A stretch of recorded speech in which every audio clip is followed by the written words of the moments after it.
तीन प्रश्न। किसी राजा के मन में तीन प्रश्न अक्सर उठा करते थे, जिनके उत्तर पाने के लिए वह अत्यंत अधीर था। इसलिए उसने अपने राजमंत्री से संपर्क किया और अपने सभासदों की एक बैठक बुलाई। राजा ने उस सभा में अपने तीनों प्रश्न सबके सम्मुख रखे।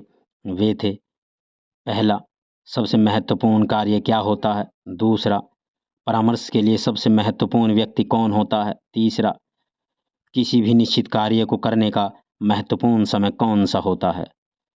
कोई भी राजा के प्रश्नों का संतोषजनक उत्तर न दे पाया, लेकिन उस सभा में राजा को एक ऐसे सन्यासी के बारे में पता चला जो सुदूर जंगल में कुटिया में रहते थे और सबकी जिज्ञासा का समाधान करने में सामर्थ थे। राजा भी साधारण वेश में अपने कुछ सैनिकों एवं गुप्तचरों को साथ लेकर चल दिया उस सन्यासी के दर्शनों के लिए। दिल में एक ही आस थी कि अब उसे अपने प्रश्नों के उत्तर अवश्य मिल जाएंगे। जब वे सब सन्यासी की कुटिया के समीप पहुंचे तो राजा ने अपने सभी सैनिकों एवं गुप्तचरों को कुटिया से दूर रहने का आदेश दिया और स्वयं अकेले ही आगे बढ़ने लगा। राजा ने देखा कि अपनी कुटिया के समीप ही सन्यासी खेत में कुदाल चला रहे हैं। कुछ ही क्षणों में उनकी दृष्टि राजा पर पड़ी। कुदाल चलाते चलाते ही उन्होंने राजा से उसके आने का कारण पूछा और राजा ने भी बड़े आदर से अपने वही तीनों प्रश्न सन्यासी को निवेदित कर दिए। राजा अपने प्रश्नों के उत्तर की प्रतीक्षा करने लगा, लेकिन यह क्या, साधु ने तो उत्तर देने के बजाय राजा को उसकी कुदाल लेने का संकेत कर डाला और राजा भी कुदाल लेकर खेत जोतने लगा। आखिरकार राजा को अपने प्रश्नों के उत्तर भी तो चाहिए थे। राजा के खेत जोतते जोतते संध्या हो गई। इतने में ही एक घायल व्यक्ति जो खून से लथपथ था और जिसके पेट से खून की धार बह रही थी, उस सन्यासी की शरण लेने आया। अब सन्यासी एवं राजा दोनों ने मिलकर उस घायल की मरहम पट्टी की। दर्द से कुछ राहत मिली तो घायल सो गया। प्रातः जब वह घायल आगंतुक राजा से क्षमा याचना करने लगा तो राजा के आश्चर्य का ठिकाना न रहा। आगंतुक राजा की स्थिति देख तत्काल अपना परिचय देते हुए बोला, कल तक आपको मैं अपना घोर शत्रु मानता था, क्योंकि आपने मेरे भाई को फांसी की सजा दी थी।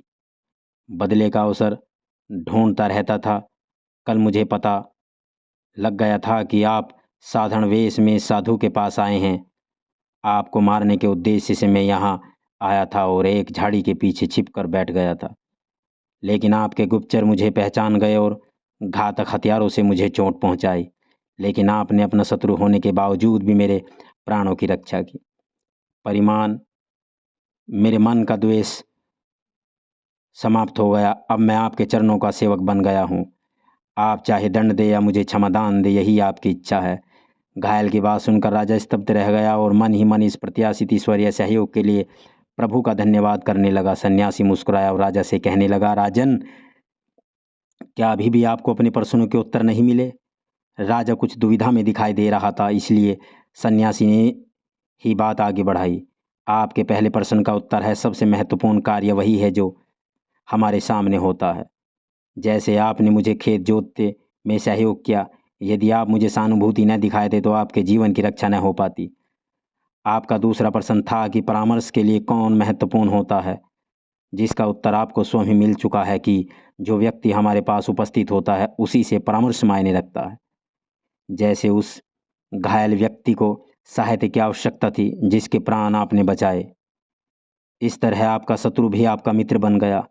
तीसरे प्रश्न का उत्तर यही है कि किसी भी निश्चित कार्य को करने का महत्वपूर्ण समय होता है अभी।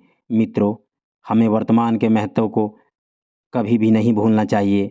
भविष्य की चिंता में वर्तमान यदि बिगड़ गया तो हम हाथ ही मलते रह जाएंगे। कार्य को मनोयोग से अथवा समय का सदुपयोग ही न केवल उज्ज्वल भविष्य की संभावनाओं की नींव होता है, अपितु यही सर्वांगीण प्रगति का मूल मंत्र भी है।